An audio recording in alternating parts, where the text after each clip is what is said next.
It's like we're trying to develop the entire player, not just what they do on the field, but obviously what they do off the field is sometimes honestly more important.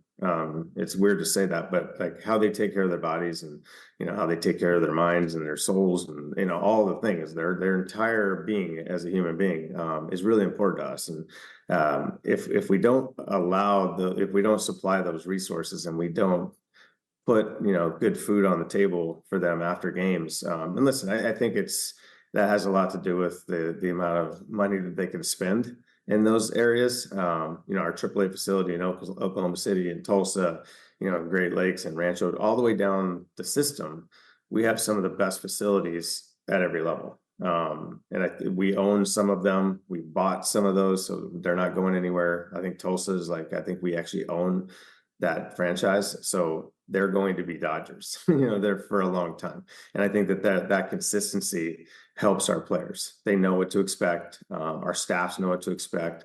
We have the facilities that can accommodate, all of the technology and, like I said, the resources that we provide our players.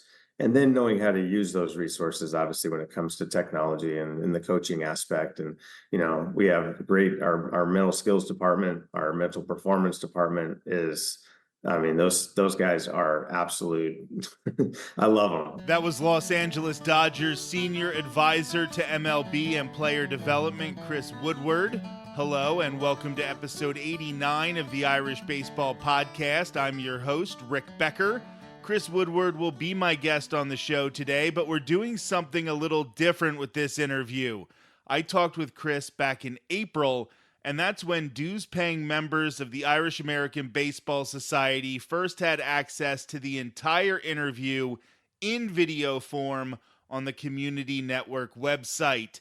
A lot has been made about the Dodgers' big offseason of free agent signings and blockbuster trades, but our conversation is going to focus on the organizational structure that allows Los Angeles to take big risks on the open market.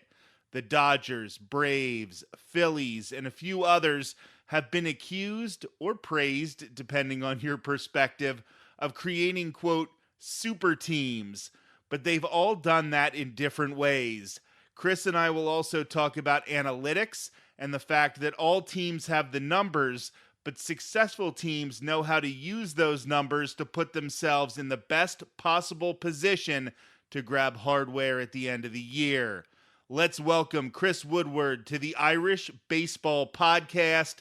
Thanks for being here, Chris. I have really been looking forward to this conversation. Yeah, me as well. Thanks for having me. Really appreciate it. So I think right off the bat, the very first question that I want to ask is about that player development aspect, because a lot of people will talk about what the Dodgers did in the offseason, and they'll talk about the big free agent signings, Ohtani, Yamamoto, Teoscar Hernandez. They'll talk about trading for Tyler Glasnow. But I don't think what people realize is that while, yes, the Dodgers are a big market club, they're only able to do that because of that player development system, because they're coming into the situation with one of the best farm systems in baseball. So that player development actually not only helps you get big league talent from the minors, but maybe it gives you that leeway to go out and sign a bigger free agent because the cupboard isn't bare in the minors. Yeah, no doubt. And I think I spent some time obviously with the Dodgers before, I went to Texas, and for 3 years I was with the Dodgers and got to witness just the machine that the Dodgers are, right? And their player development system is the best in baseball, and there's some reasons why, and it's not as we obviously do a really good job with the draft. We sign really good players. We find good players that maybe we're a little less on the market. Most teams kind of passed them by, and we know that our system, with our coaching staffs and with our resources and our processes and everything that we have within the organization, we're going to make players better. And I think that that's probably the biggest difference between most organization and ours, is that when a player steps into our organization, puts our uniform on, they know they're going to get better, and they do get better. And there's a lot of reasons as to why that happens. Obviously, we're really good at developing pitching, not just stuff. We increase, obviously velocity. We improve their breaking balls, their changeups. We have some of the best pitching coaches I've ever been around. And I've obviously been around a long time and seen a lot of things. And in today's game, the way they can enhance our pitchers, and then also with the gameplay aspect on the mound, learning how to compete. We just got a really good blend of the best in the business, in my opinion. And we have that in every department. I was just naming the pitching department, but our hitting department is some of the best hitting coaches that I've been around. We get poached across the league. Everybody takes our people, and I was one of them at one point that got taken by Texas to manage. But we lose a lot of people because we hire such good people. But I think just like I said, it's a well-oiled machine that once one gets taken, we replace it with another. And we do a really good job. Andrew Friedman at the top. I adore the guy. I think he's brilliant. He does things. That's why I don't really want to go anywhere else, because I believe in his vision, and we definitely share a common vision as to how things should be operated and how the culture should be run. And when you step into that environment, it's different. Every player, every staff member knows it. You're supported. You're expected to be curious and lead and do all the things that obviously make you a great coach and a great player. And I think it's very infectious, and people realize it the second they walk into that building. I think there are a few organizations right now that are doing things the right way, and maybe they're doing things differently, but they are doing what works for them. You think of the Rays, you think of the Braves, and these organizations, obviously the Dodgers right up there with it.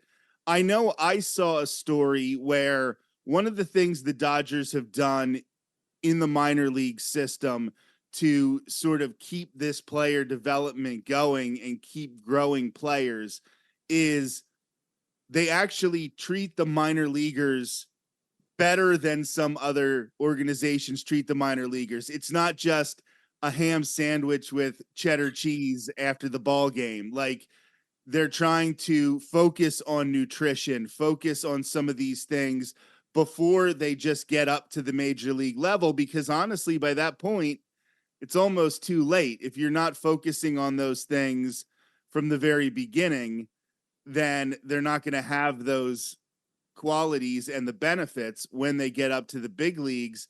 So what do you think about some of those things, improving the minor league facilities, improving what they're getting to eat, and some of those simple things that you don't think about translating to wins, but really do in the long run? They do. And I think we always talk about it a lot in meetings and stuff. It's like, we're trying to develop the entire player, not just what they do on the field, but obviously what they do off the field is sometimes honestly more important.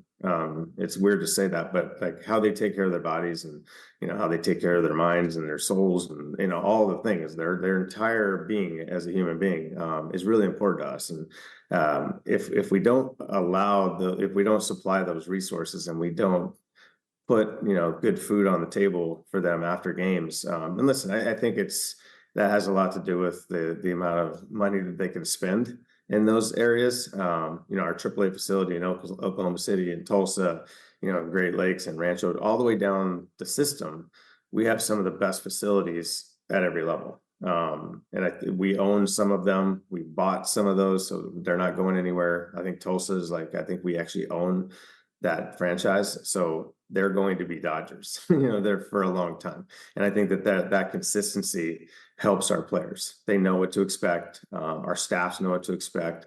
We have the facilities that can accommodate, all of the technology and, like I said, the resources that we provide our players.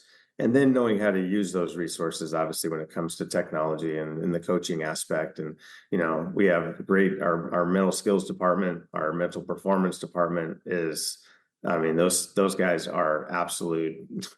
I love them. I love the energy that they bring. They set up so many things for our Dominican players, for any players that come from overseas. We bring them over. We show them around town. We show them how to go to Target and buy toothbrushes and how to cook, maybe if they need to, make their own food. So we supply them with a lot of things that help them to be better people. And in turn, a lot of that takes the heat off of what they do on the field. They're not having to worry. I remember as an A-ball kid and double A, not knowing what bed I was going to sleep on because we had to get our own place. We had to get our own furniture. I mean, we're 19-year-old, 20-year-old kids trying to figure that out on our own. It was pretty eye-opening. And I have a 22-year-old daughter that we're, moving and we're getting her kind of accommodated, and we're basically taking care of it all. And I had nobody to help. We had to do it on our own. And there were times when we slept on the floor because we put the wrong date in for when our rental furniture would show up. So it was like we literally slept on the floor for a week, and we didn't care. I mean, but I know that affected my performance. When it came to my back was sore, my shoulders were sore, and some of those things. We had, like you said, ham sandwiches after games. I mean, this is a dinner. I'm 165 pounds soaking wet. I needed every pound that I could keep, and when you're eating a ham sandwich from a liquor store or from a 7-Eleven after playing for 3 hours and giving it everything you got, that's not the most beneficial way for nutrition for your body. So I know that we do a really good job. I know other teams have caught up to that. There's certain standards that MLB kind of got involved and force you to kind of take care of their housing, you have to take care of their food. But we have been doing that for a long time. And that sets us apart big time from everybody else. And a lot of people will talk about the Dodgers and the analytics. And I'm a big analytics guy. A lot of people at the organization here at the Irish American Baseball Society will disagree with me on that. But you also talk about being a player. So obviously the criticism that analytic organizations get is that, they don't listen to the players, they don't listen to the scouts, that it's all about the numbers and economics majors and people who know nothing about the game. But obviously that's not true, because somebody like you who has played the game, who has that knowledge of what it's like to sleep on the floor in single A, you bring that and you add that to the numbers, not that you ignore the other aspects of the game. No doubt. And I think that this is a debate. This is where a lot of people that aren't on the inside, they may assume that we run everything. We're way past that. Maybe there was a time when analytics first became popular, and maybe in our front office, and guys started looking at numbers a little bit more and starting to put, okay, this guy has these kind of numbers, this guy has these kind of numbers. Like, we see these things play out. Now we've gone way past that. I want to say that because I know that there are some organizations that are barely catching up to the analytics. They're starting to figure it out. But we're way ahead in our process, and we take all those numbers, we apply it to, decision making. We're obviously really good. There's a reason why we have a great player development system, why we have a great team on the field. Now, obviously, you have to play between the lines. And I think that that's where, someone like me, who I really do, listen, when I go play poker or I'm playing cards, I'm playing the odds. I'm not going to bet if there's 50 numbers on a roulette wheel and 45 of them are black, I'm betting black. I'm just going to let you know that right now. And I think that that's where a lot of the analytics lie, where it's like, hey, we're just literally playing the odds every day. When it came to shifting and putting, I was in charge of that with the Dodgers before, when it came to infield positioning, and that was a big issue. Should we shift? Should we not? People were losing their minds, and it's like, when the numbers showed it was right, it showed that batting averages went way down, hits went way down. It worked. So the way we pitch, it's like, we're going to pitch. If a guy can execute to your weakness, we're going to throw to your weakness. We're going to play the odds that you can't hit the pitch that you usually struggle with. So it's not about just about creating advantage. That's all it comes down to. What advantage can you create? It's done in hockey. It's done in basketball. Now, obviously, in basketball and certain sports, it's more of a flow.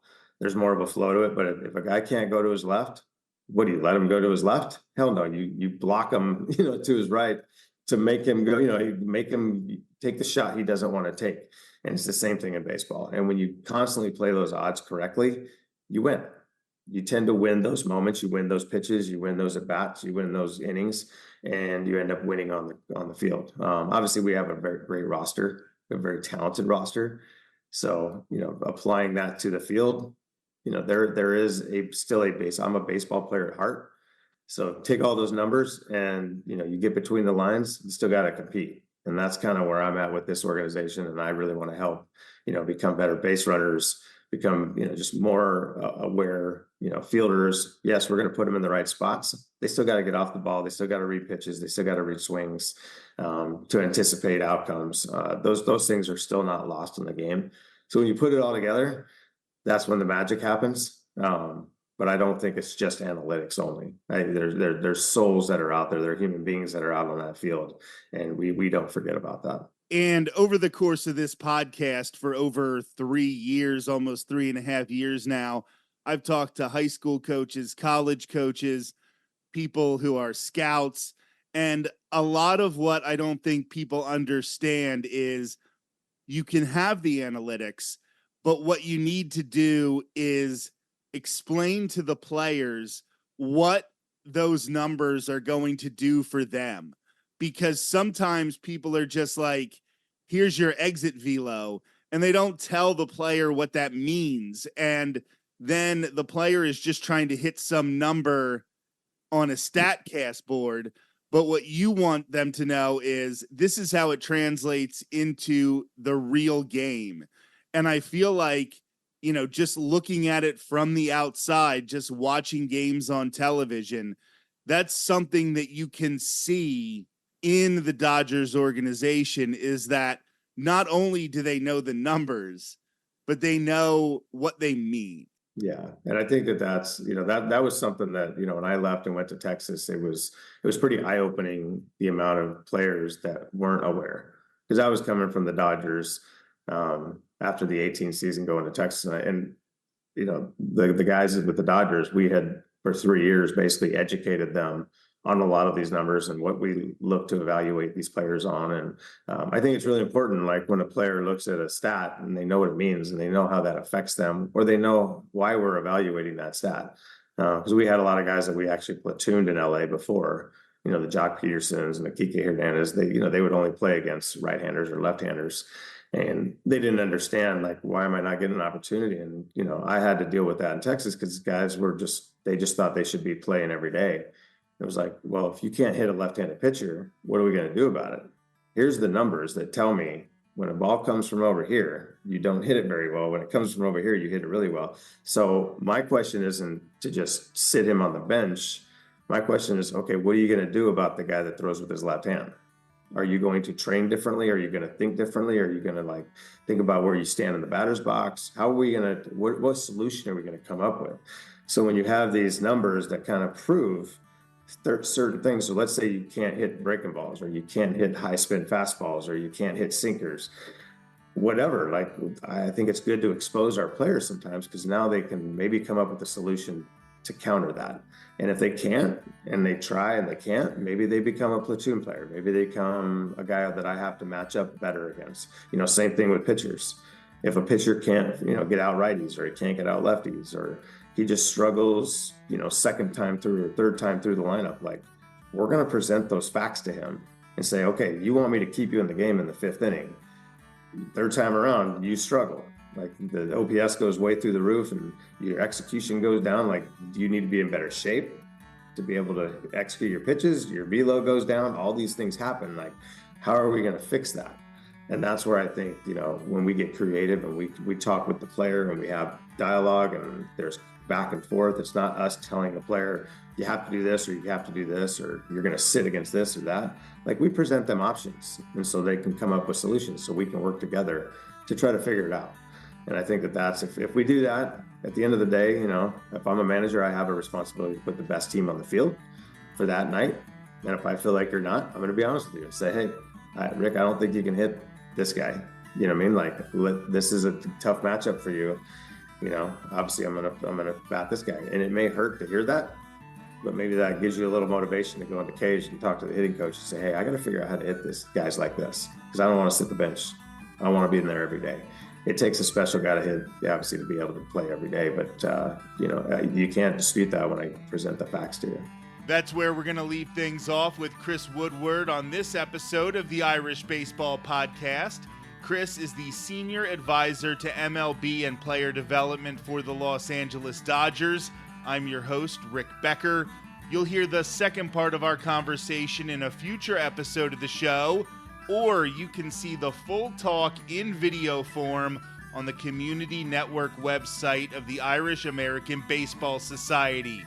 It never hurts to visit irishbaseball.org for information on the organization, merchandise, the Irish Wolfhounds, the Irish American Baseball Hall of Fame, and to listen to past episodes of the Irish Baseball Podcast.